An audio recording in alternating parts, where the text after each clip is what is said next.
Hello, everyone. Welcome back to the AAS YouTube channel. And this is part of the good stuff. This is the AAS Journal Author Series. And I'm very happy to have Emilie Parent with us today. Hey, Emilie. Hi, thanks for having me. Well, thanks for agreeing to talk about your very lovely article. Emilie, where are you located at? Right now I'm in Barcelona. Barcelona. Spain, yes, at the Institute of Space Sciences. Well, that's great. But I just moved here for a postdoctoral position a few months ago. Well, congratulations. Did you have any quarantines to get through to get into Spain? No, everything went smoothly. It was in October. It was like the lowest low in the COVID curve. Right. And so everything went well. Very good. Good timing. Congratulations on your postdoc. It's wonderful. Thank you. I hope you enjoy Spanish food. Yes. A little bit struggling a little bit with speaking Spanish, but working on that. Okay. Very good. Very good. Yes. Sí, agua. Cerveza. Very good. And for those of you who are wondering, yes, I do have a little boo-boo here. I got a bug bite actually on my lip the other day. So a few days ago, this thing was all a lot uglier than it is now right now. So I apologize for the little deformity there, but it's all good, people. Let's see. So we are in February and it's in Barcelona. I imagine there's no snow on the ground in Barcelona. Nope, no snow, sunny every day, between 10 to 20 degrees in Celsius. So I guess that's around above 50 Fahrenheit probably. Yeah. Mm-hmm. Right. Yeah. Very different from Montreal, which is where I was located before. Yeah. Very different. Yeah, definitely snow on the ground there. So I'm in Phoenix on this February 16th of 2022 as we shoot this, and we have a little bit weather, a little bit more like Barcelona, let's say. So it's quite pleasant here in the winter season. So very good. Although I think the U.S. had a lot of snow or a lot of snow in unexpected places, right? Yeah. This year. This past week, yeah, there was a what do we call it? Polar Express kind of comes down. We got a nor'easter in the east, and so yeah, there was a bunch of snow all over the place. And actually, it's a little cool today. And Phoenix is one of those northern polar air masses pushed to the south, so we're a little cooler than normal. But overall, it's pretty good. Emilie, what do you like to do for research? I like pulsars.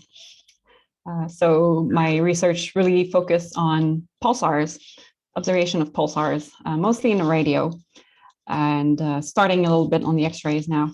Okay. And I really like searching for them, hunting for them. Cool. So surveying for radio pulsars, and also timing, which I guess I'll be talking about, but following up new discoveries and then learning about properties of the neutron star. Very cool. And now that you're a postdoc, I can say, well, congratulations, Dr. Parent. And that is going to take us into this very lovely APJ article. Study of 72 pulsars discovered by the PALFA survey, timing analysis, glitch activity, emission variability, and a pulsar in an eccentric binary. And Emilie, take us away. Yes, sure. This is a paper. It was a long time coming. A lot of people involved here, including a few undergraduate students. For instance, second co-author, Arthur Sewell, analyzed a lot of those pulsars, and he's an undergraduate student. So really, a lot of people from many different places from across the globe. Yeah. It contains really data from taken over many years. So yeah, it was a big effort conducted over many years. But maybe just to give a bit of context for this paper.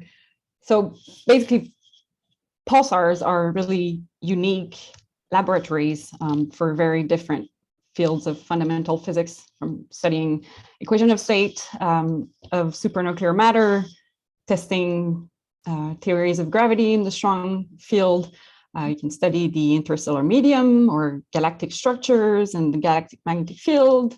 Yeah. You can also do spacecraft navigation with pulsars. There was really a whole array of things you can do with pulsar timing arrays, also one of them. So gravitational wave physics. Cool. Waiting for that one. One thing you need to use pulsars as these awesome cosmic laboratories is to determine really their spin parameters, or their spin, the rotational properties. And you need a bit more than just, say, the spin period, which you get when you discover a pulsar. You need to go a bit deeper than that. And that's the only way to extract the properties of the neutron star and then do all the kinds of physics we can do with pulsars. Yeah, good. Cool. And so when you discover a new pulsar, really, you need to study it further. And usually that is done through what we call pulsar timing analysis. Mm-hmm. And pulsar timing basically consists of monitoring the pulses from a pulsar over at least a year. And from there, really model its rotational and astrometric and possibly binary parameters. So you need to create that model that really accounts for every rotation of the pulsar, and that gives you, importantly, the spin down rate of the pulsar. So pulsar, they're big magnet in space. They're rotating, they're radiating away energy because of dipole radiation. And you need, really, to do science, you really need that spin down rate. P dot. Yep. And probably the most useful diagnostic tools that we have when studying neutron star and pulsars is what we call a PP dot diagram. And there's an example in figure 6. Let's take a look at figure 6. Give me 1 second here. Slide down quickly. Figure 2, figure 4, figure 5, figure 6. PP dot. Yep. There we go. Right. So here, basically, a PP dot diagram shows the P, the period, against the P dot, so the change in period, so that's the spin down rate. Two observables that you get from timing. So P dot, so the spin down rate, you need to do timing to get that. And just from these two observational parameters, you have access to a whole lot of information, either regarding neutron star itself or more generally of the neutron star population. So, for example, like the younger neutron stars, they tend to have higher spin down rates. So here, if we just ignore the color, all the pulsars on maybe slightly a bit more on the left. Okay.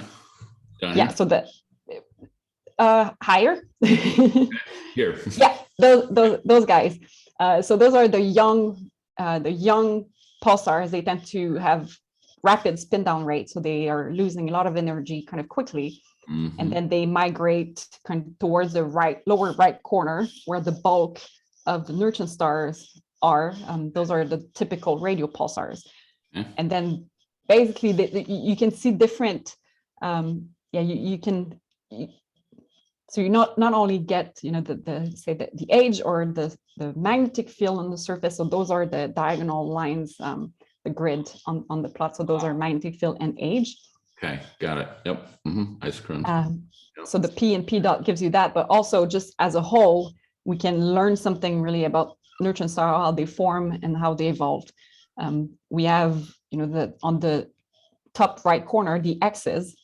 Those are what we call magnetars, and they have basically there's a different power source that powers their emission. So it's really their magnetic field that powers the emission, whereas normal pulsars, so all the bulk in the middle, those are rotation powered pulsars, say, and they go from top left to bottom right.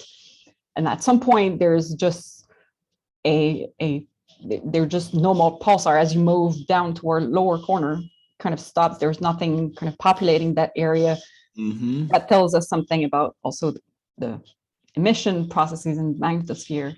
And then there's that line that goes lower left, and this is a totally kind of different subpopulation of pulsars. Those are millisecond pulsars or recycled pulsar. They're old and they've accreted matter from a companion, so that pushed them to rapid rotation. So they got angular momentum from that accreted mass, and also very stable rotation, so low p dot. So basically, that plot is like when we do pulsar astrophysics, we often go to that plot because it just has so much information. Indeed. Yeah.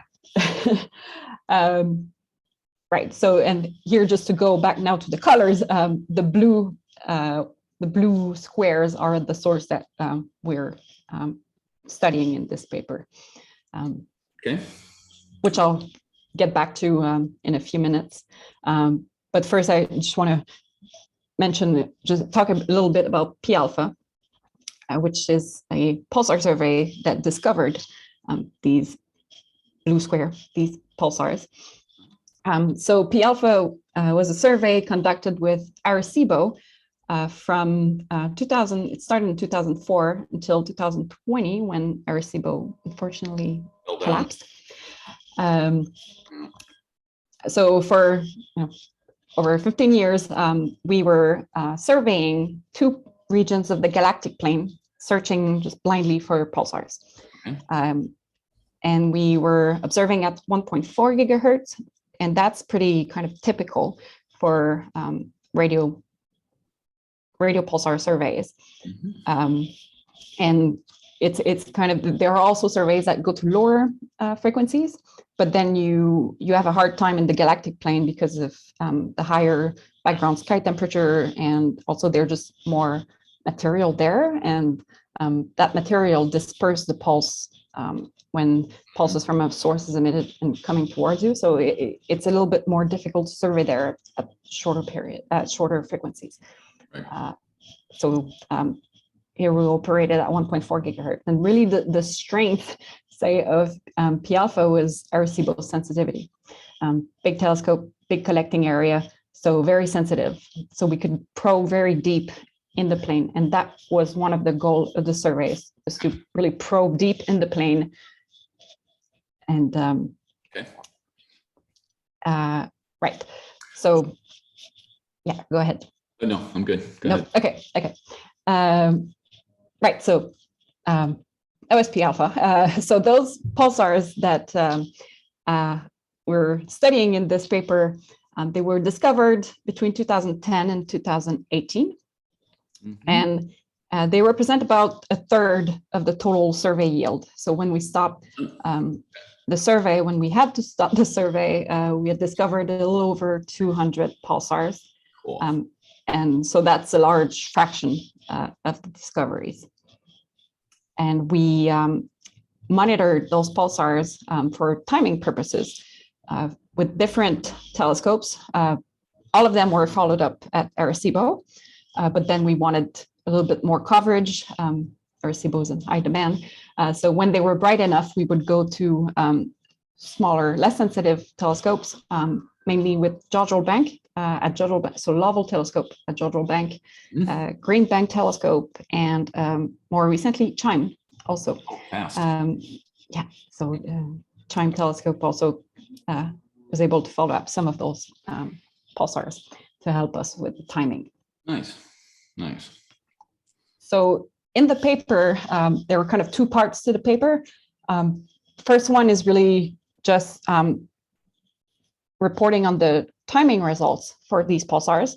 So giving the spin parameters and the precise astrometry, and well, there's one binary, so binary parameters. I'll talk a little bit more. There's a special one in there. There's one binary, as far as we know. So characterizing these sources, so that's kind of the bulk of the paper, really.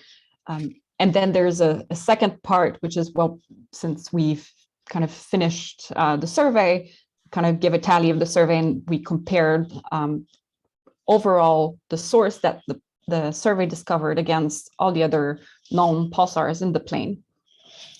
and we wanted to see, was PALFA successful in probing deep in the plane, and or was it, or did it overall kind of cover the same volume as the other surveys? Right. Okay. Good.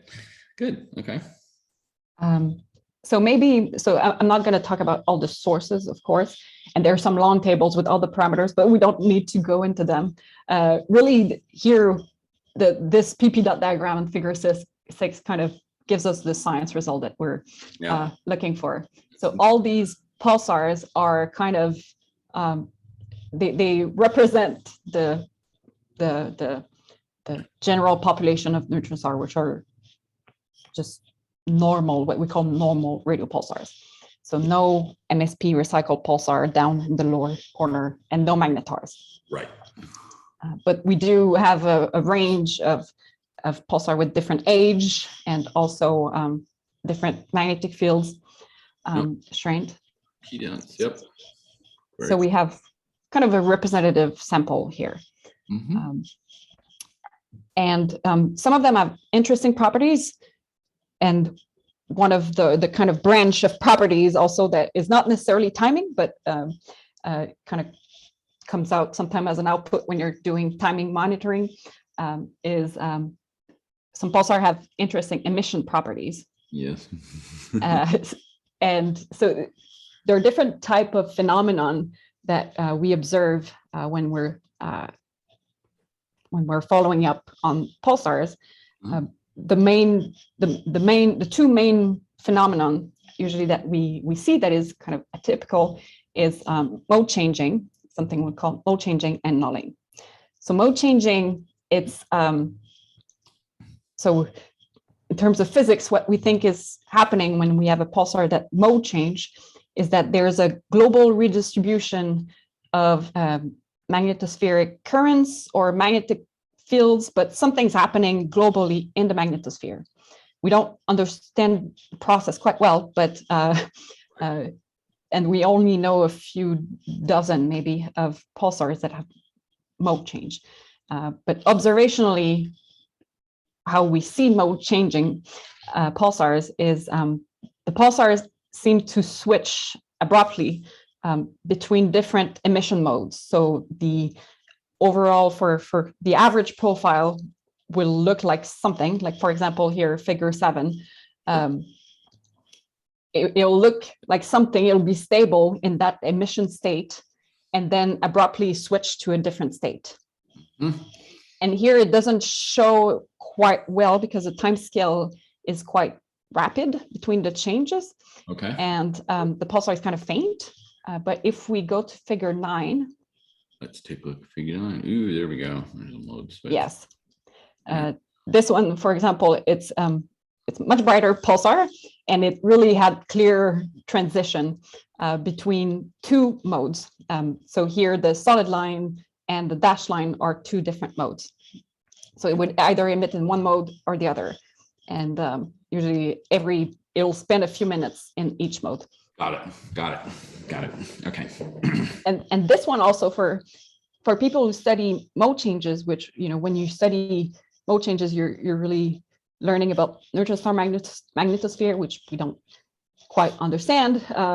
Emission in general, we don't quite understand, or observationally, we're seeing too many different things. Everything's happening over too many orders of magnitude for us to have one model that fits kind of everything. But for this pulsar, there's one model where basically it's from Rankin, 1993.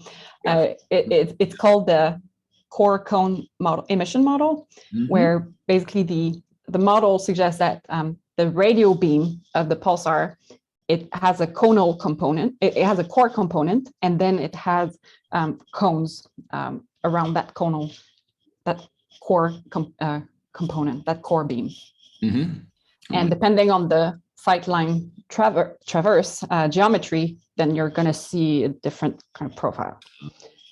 Depending on where you're crossing, your line of sight crosses that core cone pattern, you're going to see different. One or the other. Got it. Very good. And And here it really kind of suggests that this really has a core cone emission. So the central peak on the dashed line, that's the core. And then you have two pairs of cones around it. Sure, on either side, yeah. Yeah, so you have two smaller on either Cool. side. So that is kind of one where that model kind of fits well. Cool. Doesn't explain the mode changes, but in terms of when you're studying pulse morphology to learn about the radio emission, that source is interesting. Yeah, very cool. Very cool. So here in the paper, we have three. This one is particularly interesting. And the other phenomenon I mentioned is nulling, which we think is probably related to mode changing. But here a nulling is where we stop seeing pulses from the pulsar over a few neutron star cycles. The time scale of that varies, and it could be intrinsic. So maybe the plasma conditions in the magnetosphere are lost. There's no radio emission. There's no radio emission at all coming out. Or it's just that from pulse to pulse, the intensity varies a lot. So there's strong modulation in the pulse intensity. And when it's fainter, it goes below your detection threshold. So to you, it appears off, but maybe it's not off. So nulling happens over a different type of time scale. And if you go to figure 10. I always did like these. Style of the figure. I like it. Always think of the Joy Division t-shirt. Yeah. It's always fun to make those, making those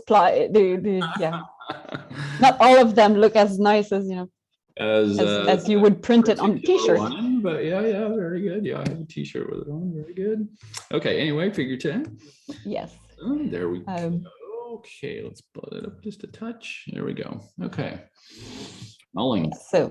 So in the paper, we had 12 pulsars that clearly showed nulling behavior. So here, when you have pink, yellow, that's emission on. There's just nothing. Yeah, some really stark examples on, off. Yeah, sometimes zoology seems quasi-periodic, maybe. The nulls more than others have different time scales. For example, 1928 plus 17. So the lower row, yes, this one. Have very long null. It's almost always off. As far as we see it, it's almost always off. But very bright when it's on. When it's on, you can see each pulses individually. And then it's also very strong modulation probably here from one pulse to the other. So we have many different nullers, nulling pulsars. Also the phase over which the nulling lasts. Yes. There's some diversity there, right? Like 1858, it's pretty wide. Whereas something, like over here on 1952, it's really located right at a precise phase. Yeah. And also that phase, so we often refer to that as duty cycle. So the fraction of phase where it's on, so the width of the pulse, say. Yes. People are interested in correlation between that and the pulse period. So where we think shorter period may have in general wider pulse, and that is indicative maybe of where or how far from the surface the emission originates from. Won't get into details, but there are a lot of different things happening. Also, you can see on the J1911, so bottom left. Yep. You can see that the profile not really stable. It's squiggles. It squiggles, and also on the top, the upper one. So at the later time, it seems wider in general. The beginning. So a lot of different things happening. A lot of variety. Yeah. And kind of or one of the extreme manifestation of nullers is what we call intermittent pulsar. So they are nullers. It's just that their nulls occur over much longer time scales. We're talking days, weeks, sometimes years. And those are really difficult to find because chances are when you're surveying in that part, they're going to be off because the offs are so long. Meaning that you can survey somewhere for continuously for a year and not see a pulsar that is indeed there. In our sample of 72 pulsars, we had 2 intermittent pulsars. Ooh, you got them. Okay. And one of them is off. We've observed it for many years, with taken hundreds of scan over several years, and it was on 4 times. So the 98, a little over 98% of the time it was off. So just discovering that kind of pulsar is, wow, that's luck. Yes. Or there are a lot of things like this in our galaxy. Oh, sure. Okay. And you just pick up. So if you have so many of them, then chances are you're going to find a few. We found a few. So that tells us maybe there are a lot more neutron stars than we think if we caught on these guys. Mm-hmm. And that there is only like 2 handful of intermittent pulsar that we know of because they're so difficult to detect. Okay. Cool. And so that's kind of an overview of the interesting pulsar in terms of emission. Then we also found a few glitcher, where a glitch is here. It's not an emission instability; it's a torque instability, and it's a sudden torque instability. So it basically manifests itself as a sudden increase in spin period. So it's rotating and then it spins up really quickly. And it's discrete. It's a discrete transition in the rotational state. We think that that's related to the interior of the neutron star itself. Something about vortices inside the neutron star kind of giving angular momentum to the crust, and then you're seeing that. Yep. That's what we think. Not sure. But we found 5 pulsars that showed glitches. Cool. 4 of them had 1 glitch over time span of, over a timing of a few years. So 1.5 year to 6 years. Yeah. And then the 5th one showed 4 glitches in 6 years. Wow. Okay. And this one is kind of young, like 10 to the 5 years, 10 to the 4 years. So that's kind of young as far as neutron star goes, and that is kind of consistent with our understanding of glitches, which is that they happen early on in the life of the neutron star. Not too early, but a few thousands of years, tens of thousands of years, kind of what we expect. Yep. Surprisingly, we also found glitches in very old pulsars, which that can kind of challenge our understanding of glitches. Mm-hmm. Not strictly young. And one of those old glitcher that we didn't quite expect to see a glitch is the binary pulsar, the 1 binary pulsar that we have among the 72 pulsars. Okay. Wow, what a system. Okay. What a system. And that binary that binary is just in terms of orbital parameters, it's also an interesting, unusual challenge, say. Trying to understand that system is kind of weird. So one thing about that pulsar is that it has a relatively long spin period, so 1 second. Okay. So that suggests that it didn't, say, accrete matter from a companion, which is most of the binary pulsar we see. They've done that. They have very short spin periods. Okay. And most of the time they are in a circular orbit with the white dwarf, because during accretion of matter, you had accretion disk that circularized the orbit. Yeah. It gave angular momentum, transfer angular momentum, neutron star, it's spinning fast. White dwarfs, really common in so this is a universe. Star white dwarf system, as opposed to. But this one, it has not recycled. Okay. Yeah. Mm-hmm. When we see pulsars and binaries that are not recycled or very mildly recycled, usually we are dealing with, for a little over a dozen, double neutron star system, or neutron star with main sequence star. So not evolved companion has not evolved. So the thing with this pulsar is that the orbit is wide and it's eccentric, and the pulsar is not recycled. And that just doesn't fit with the other kind of system that we've seen. All the double neutron star system, we always see a little bit, they can be in wide-ish eccentric orbit, but we always see a little bit of recycling, except if the companion, if we're seeing the one that formed after, like there's one, the double pulsar, where we see both, and then there's a slow one and one that has recycled. So maybe that here, but the other orbital parameters don't quite fit, at least what we've seen in other systems. And with those with main sequence star, if they're in wide orbit, often the pulsar is kind of younger, the orbit hasn't circularized yet. They are progenitor to low mass X-ray binaries, basically, but they tend to have much higher eccentricity. So this one has a eccentricity of 0.1, and usually the few ones that we know with main sequence star, they're much more eccentric. So anyway, it doesn't quite fit. It's quite different than the other system that we know. We propose in the paper a few possible formation scenario for it.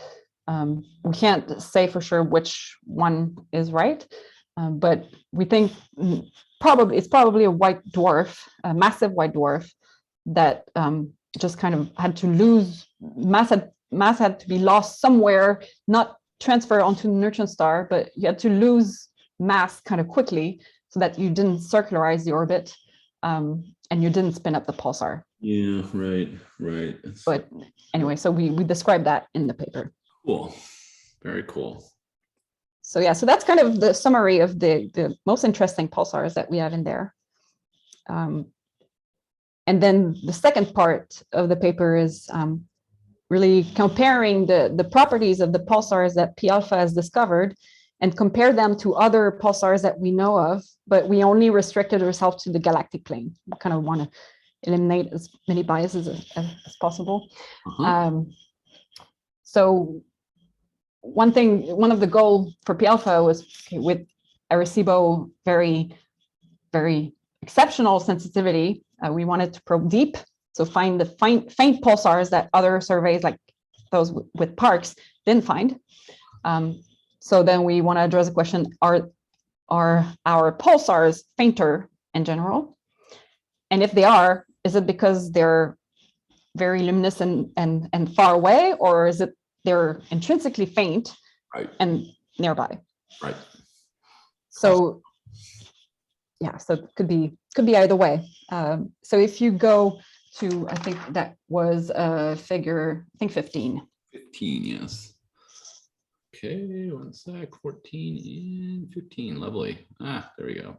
So let's answer that question. There we go. Right.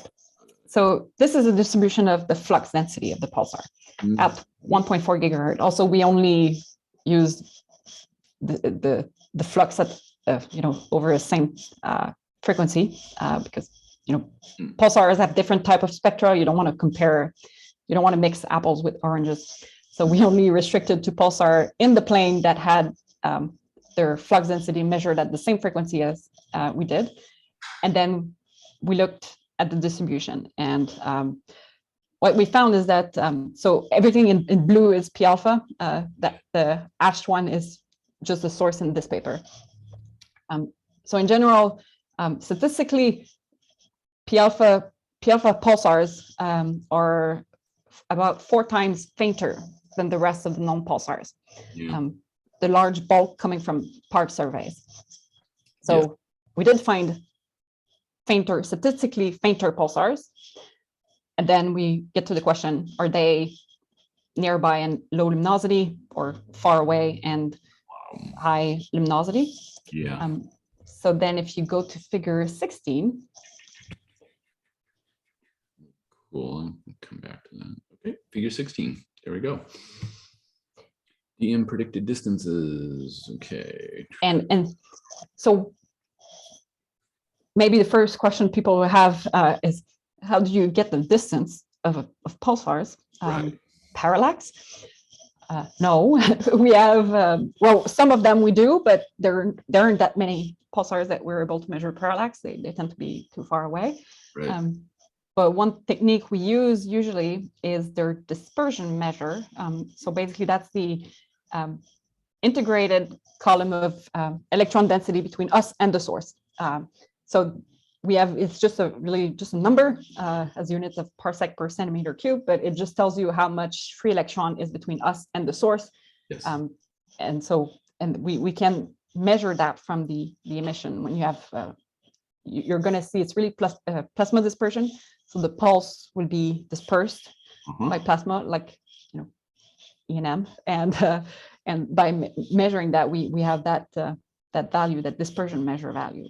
And generally speaking, if you have a pulsar with very high dispersion measure, it's probably going to be far, but that depends where you're looking toward, like where, if you're looking at the plane versus very off the plane, you're going to have very different dispersion measure. And following that, we also have models of the distribution of electron density in their galaxy.